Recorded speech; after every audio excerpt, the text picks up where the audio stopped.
Olá pessoal, estamos de volta. Então vamos seguir para a nossa parte 2 da primeira aula de revisão de tipos e módulos do curso de estrutura de dados 1. Então, se você não assistiu a parte 1, você tem que assistir antes de chegar nessa.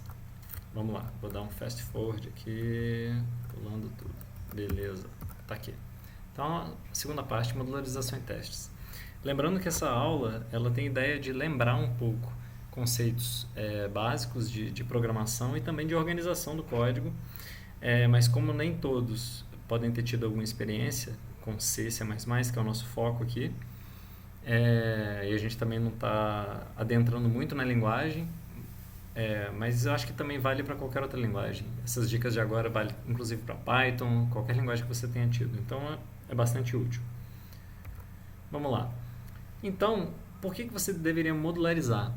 É, Qualquer programa complexo precisa de divisão em partes, né? Para você ter um maior controle e verificação da corretude dessas operações e para você ter controle sobre o seu código. Então, às vezes o código está gigantesco, o que você vai fazer? Você modulariza, quebra ele em partes. Existem vários níveis de modularização. Então, a gente viu funções na primeira parte, vários tipos de funções, funções, procedimentos, funções anônimas, que são lambdas. A gente viu agregados de vários tipos, agregados genéricos. Então, você também pode enxergar isso como uma modularização. Mas aqui a gente está dizendo sobre modularização em arquivos. Então, por mais que é uma coisa cotidiana, é bom sistematizar para a gente ter um controle melhor do código. Então, vamos dar um exemplo. Um programa, ele sempre começa pelo seu ponto de entrada, que é o entry point, e em C, C++, isso é uma função, chama main. Então, aqui começa, né, o ponto de entrada do código. Então, esse é o ponto de entrada. Na realidade, aqui eu tenho um include, né, que é a biblioteca de leitura escrita, né, de I/O. E também, inclusive, você usa essas chaves include, né, para incluir arquivos externos. Você não precisa botar extensão, então ele já procura por extensões padrão da linguagem. .h, .cpp, hpp. E quando é que você usa essas extensões? A gente viu aqui que quando você só está definindo coisas, declarando, você pode, declarar no ponto .h. E as implementações, você preferencialmente coloca em um arquivo CPP ou coloca junto a declaração e a definição em um arquivo HPP. Isso é bastante importante. Então, isso é importante também para as ideias entenderem o que vocês estão fazendo e também para outras pessoas olharem e saberem o que significa cada arquivo. Então, para funções, você pode simplesmente declarar ela, declarei aqui, ó, e não implementei. E agora eu estou implementando a função. Isso é permitido. Então, você poderia colocar, por exemplo, em um ponto .h, só a declaração, e depois implementar no CPP ou colocar junto no HPP. E aí, quando você quer compilar esse código, imagino que você já deve ter feito isso ou em C++ ou em outra linguagem, mas vamos fazer aqui agora. Então vai ser mais ou menos prático, eu vou fazer aqui em C++, vou tirando meu áudio aqui novamente. Então, o que eu estou fazendo aqui? Eu estou chamando o compilador, que é o G++, para quem não tem afinidade com linha de comando. Estou passando uma opção, que é essa fconcepts, que tem algumas coisas que a gente usou, né, como conceitos que eu mostrei para vocês. Um flag de otimização, para ele deixar o código mais rápido possível. E aqui está o main, que é o nosso ponto de entrada. E saída appmain, que é o nome de um executável que eu coloquei. Eu estou lembrando que se isso aqui fosse Windows, certamente a saída teria um .exe, né, que é padrão para o Windows. Mas aqui eu estou no Linux, então a gente não coloca extensão em executável. Se for no Windows, você tem que instalar seu compilador, o MinW ou qualquer outro que você preferir, sua ideia. Eu vou primeiro mostrar em modo texto, como eu faço no Linux, depois eu vou mostrar no site também, que aí você pode ter essa possibilidade dupla. Então, mudando de cena, só conferir se mudou mesmo. Não mudou.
estamos de volta. Então, o que eu falo que é uma modularização recomendada aqui, mínima? A gente não se atenta a isso, mas em geral é bom você ter um arquivo para o entry point, onde está seu main. E aqui você pode colocar, por exemplo, uma pasta source. É uma recomendação, não é uma obrigação. Mas se você olhar para projetos maiores, as pessoas fazem isso para organizar, para saber o que é o código e o que são os testes, por exemplo. Inclusive, é importante você criar os outros módulos, por exemplo, aquele resto.hpp, que tem suas funções, outros agregados, outras coisas, estruturas, funções, também em uma pasta source, na mesma pasta source. Né? No meu exemplo ali, eu coloquei tudo na raiz, mas à medida que isso aí vai crescendo, vai ficando pior de gerenciar. Então você pode fazer assim para ficar bonitinho. O importante é que você não coloque suas definições junto com o seu entry point, porque senão você não consegue testar seu código. O que significa testar? Estou falando aqui de um teste sistemático do código. Não é só você executar uma vez e pronto. Você pode criar rotinas de teste que garantam que o seu código realmente está funcionando a longo prazo. Então você pode criar um arquivo, por exemplo, se você tem um main, você pode fazer main.cpp, pode fazer um main.test.cpp, para você saber que é os testes relativos ao main. Ou só criar teste.cpp. Isso aqui não tem uma regra, mas você pode fazer como preferir. Em geral, você pode ter um arquivo também com as regras de construção. Aqueles comandos de compilação que eu estou executando ali, você pode fazer um makefile, que é um comando que tem as regras, que quando você digitar o make lá na linha de comando, ou na sua IDE, ele vai construir daquele jeito que você já definiu. Então, é um jeito padrão também de fazer isso. Aí você teria uma regra all, que é a regra normal de construção, e você tem uma regra teste, só para construir os seus testes, que a gente vai ver o que é. Também é usual você colocar um arquivo readme na raiz, explicando o que é seu código. E isso geralmente é na linguagem Markdown, né? Você pode usar outro, pode ser um TXT também, mas o Markdown é legal, que ele é simplificado e também permite negrito, itálico, permite você deixar... É um texto simples, legível e ao mesmo tempo com algumas características interessantes de marcação. Isso aqui então, como eu falei, é fundamental, né? O main só deve incluir a função main. Isso é muito importante, porque se você começar a colocar tudo no seu arquivo do entry point, você depois não consegue viabilizar testes, porque você vai ter que isolar seu main e você não vai conseguir isolar porque está tudo junto. Então, legal. Modularização é importante porque a gente vai estudar nesse curso várias estruturas de dados, vocês vão aprender a implementar isso, vão aprender a testar, vão aprender a avaliar. Mas, na prática, você pode não querer implementar tudo do zero, reinventar a roda todo dia. Então, você pode querer usar a biblioteca padrão, por exemplo, a STL. A STL é a biblioteca padrão do C++, e ela já tem tudo isso legalzinho implementado. Então, é bom porque geralmente é mais eficiente e geralmente é prova de erro, porque foi muito testado, todo mundo usa. Então, a gente aprende no curso, mas na prática você pode ou fazer o seu ou usar um pronto. Então, à medida que você ganhar familiaridade com os prontos, eu acho que você vai preferir usar pronto, né? Ganhar tempo é importante. Então, a gente pode definir, por exemplo, um tipo agregado par, que ele tem dois elementos internos do tipo genérico. Isso é parecido com o que a gente viu, é um agregado P, né, que a gente já viu que tinha um int e um char. Só que agora a gente quer que os dois sejam variáveis, né, os dois sejam genéricos. Então a gente não quer que o x seja int e o y seja char. Você quer variar isso para o tipo que você quiser na hora que você precisar. Mas sem precisar de reimplementar isso toda hora, né? Então, ao invés de fazer isso, você pode usar um pronto da STL, que chama std_pair. Esse std é um namespace, a gente não vai entrar muito em detalhes nesse curso, mas é basicamente para evitar colisão de nome. Então, se você chamar também uma estrutura que chama pair no seu código, ele colidiria se a STL chamasse o agregado deles de pair. Então, eles botam um prefixo de std em tudo que é da biblioteca padrão. Então, tá aqui. Como é que eu uso isso? Então, tem o IOStream, que tem a inclusão das bibliotecas de I/O, né, de impressão. Estou incluindo aqui a biblioteca de tupla, que inclui par, mas inclui todo tipo de tupla, com 2, 3, 4, 5 elementos aqui. Então, estou criando aqui um par P, ou seja, P é o nome da variável, né? O tipo é std_pair de int e char, e aqui eu já estou inicializando ele, com inicialização direta. Então, 5 no int, C no char. E agora eu estou imprimindo, né, esse par, então eu estou usando os campos aqui, ó, p.first, p.second, que é no caso da STL, né, em inglês, porque é o padrão. Você poderia também fazer aquela inicialização delegada, em que você bota p.first, p.second aqui direto. Mas isso aqui é o mais usual, é direto. Beleza, então eu estou relembrando aquele agregado que a gente fez, né? Então está aqui o nosso agregado Z. O que ele tem? Ele só tem um x, ele tem um método imprime_x dentro dele. Então a gente viu na primeira parte. Eu estou relembrando também aquele conceito que a gente criou, que é um conceito de tem imprime_x, que requer que o agregado passado aqui no conceito tenha isso que seja válido, ou seja, que ele consiga chamar esse método imprime_x. Então, para que isso é útil? Durante o desenvolvimento, a gente pode querer verificar parte do código com teste simples, mas necessário para corretude em tempo real. Então, por exemplo, você pode usar o assert.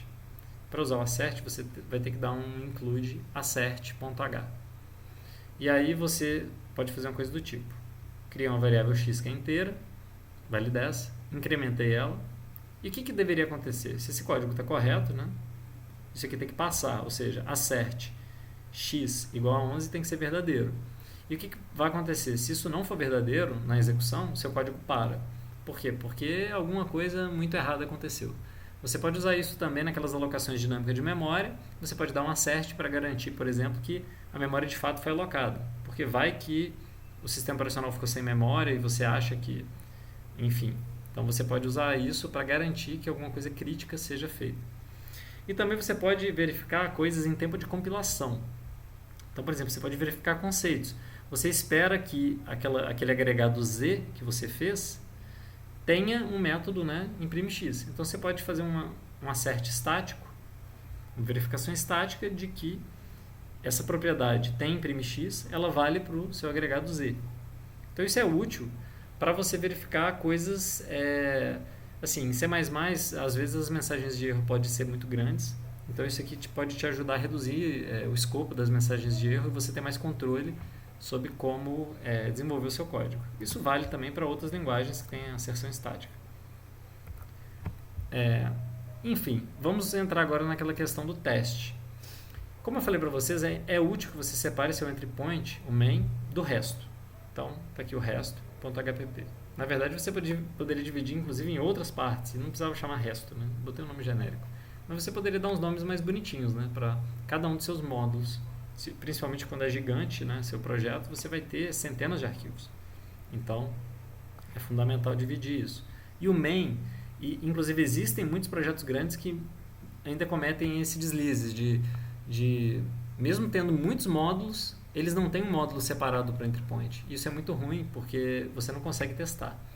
Então, nesse caso, eu estou usando aqui a biblioteca cat. Eu recomendo porque ela é bastante simples, ela só tem um arquivo, é uma grande vantagem dela. Então, basta entrar no site do cat, que vai ter no próximo slide. E aí eu vou criar um arquivo teste.cpp, que o que ele faz é incluir o resto, né, onde estão meus módulos, minhas coisas. E aí aqui eu tenho esse define, essa definição aqui diz para o cat definir o main para mim, então por isso é importante eu não ter o main já definido. E aqui eu estou incluindo o arquivo do cat, você vai ter que baixar, e é um arquivo bem grande, então dificulta inclusive você usar aquelas plataformas online, porque ele é gigantesco, então é o ideal que você faça no seu computador. E aí você define o seu caso de teste, o que você quer testar. Então tem esse test case, o nome do seu caso de teste, e aqui o que você está testando. Então, por exemplo, aqui eu estou testando o seguinte, eu estou instanciando aquele meu agregado Z, inicializado em 10, e aí com tipo automático, e aí eu quero que z1.x valha 10. Isso aí de fato não tem nada demais. Então eu quero que esse teste seja verdadeiro, usando esse require. Beleza, cada biblioteca de teste tem o seu padrão, eu estou escolhendo cat, você pode usar outra se quiser, mas ela é bastante simples. Então, tá aqui um link, se você pegar uns slides, tem um link para baixar, tem um link aqui também para quem está vendo a gravação. Esse é um link, pode ser que essa versão mude, né, daqui a um tempo, então pode pegar mais nova. E aí para compilar, é igualzinho a gente fez com o main. Você vai passar G++, fconcepts, test, que é o seu entry point novo, né, que é o entry point lá para o cat, e aí eu gerei um outro binário aqui que é o apptests. Para executar os testes, você pode só executar app tests, ou então você pode botar essa opção do cat, que é legal, que é -dis, que ele vai detalhar um pouco mais. E isso aqui é a saída. Então, o que aconteceu aqui? A saída, ele falou que em 0,0 segundo, foi muito rápido, né? Ele executou esse teste e o teste passou. Beleza, por quê? Porque qual era o nosso teste? Voltando aqui, nosso teste era basicamente se um agregado que foi inicializado em 10 tem o valor 10. Então isso aqui é fato. Mas você poderia testar uma coisa mais complicada. Por exemplo, aquela função x ao quadrado, você pode definir, né? Se x ao quadrado, por exemplo, se 10 ao quadrado dá 100, se 5 ao quadrado dá 25. Aí você pode botar uns casos mais capciosos, por exemplo, se -1 ao quadrado dá 1, né? Então você pode fazer essas rotinas de teste. E no nosso curso a gente vai usar isso até para executar a lista de exercícios. Então vocês vão ter alguns testes que vocês vão ter que passar e vocês vão ter que definir as funções internas. Esse é o procedimento do curso, por isso que é importante já se familiarizar com o CAT. Vocês podem usar também essa opção fsanitize address e a opção G3, caso vocês tenham algum problema de código, né? Alguma falha de segmentação. Isso aqui te ajuda a descobrir erros no seu código. Então, é isso. Mas antes disso, né, vamos lá. Eu gostaria de também executar localmente aqui, só para ficar.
Para a apresentação. Agora estamos aqui na apresentação. Eu recomendo que vocês... esse curso não é avançado em C++, apesar de que eu acredito que tenha conceitos novos para vocês. Especialmente essa parte de teste, pode ser que vocês não tenham familiaridade, mas é importante, tanto no desenvolvimento de software, e também para o bom andamento desse curso, para que vocês consigam fazer as listas de uma forma automatizada. Então, assim, eu recomendo que vocês estudem mais, né, outras coisas, mas não nesse momento. Por exemplo, orientação a objetos. Isso é uma coisa que vocês vão ter disciplina só para isso, né? Então, vocês não precisam disso agora. Mas, se quiserem estudar, fiquem à vontade. Então, em C++ tem várias coisas legais. Por exemplo, uso de referências. Eu não falei disso. A gente só está usando ponteiros. E só vai usar ponteiros no curso. Mas C++ você tem referências, que é outra forma interessante de passar conteúdo para funções, ou receber também. Tem o Move Semantics, que também é uma coisa interessante para você ter ganho de eficiência nas operações de cópia, por exemplo, de agregados, mas também é mais avançado. Usar closures. Closures são funções anônimas como a nossa lambda, mas com alguma captura de variável local também é interessante, mas está fora do escopo. Ponteiros, a gente falou que você tem que alocar e desalocar, mas existem memórias autogerenciáveis, por exemplo, Unique PTR, Shared PTR, que Não requer você ficar preocupando com delete, que geralmente acaba sendo um grande problema em projetos grandes. Você esquece de apagar a memória se acumula. Então também é uma coisa interessante, que tem pronto, né, na biblioteca, mas a gente também não vai usar no nosso curso, a gente vai ficar nos ponteiros, só para vocês saberem que existe. Os de corrotinas, a gente só falou de rotinas, né? Então, no C++ 20, então isso já está aprovado. Existem rotinas que permitem, por exemplo, iteradores infinitos, você retornar infinitos elementos, que é uma coisa bastante interessante, mas também mais avançada, não está nesse curso. Testes também de micro benchmarks, para vocês testarem de fato quantos milissegundos, microsegundos, nanosegundos cada pedaço do seu código gasta. A gente vai falar de eficiência nesse curso, mas a gente não vai adentrar nesse nível. Então, se você quiser, você pode dar uma olhada, por exemplo, na biblioteca Google Benchmark. Então, em relação ao C++, a base do curso é isso. Tem alguns livros recomendados aqui, alguns tutoriais, além daquela bibliografia, né, padrão do curso. E aí é isso, agora tem uma sessão de agradecimentos, mas isso aí vocês podem ver direto no slide, ok? Então é isso, está finalizada a primeira aula, até a próxima.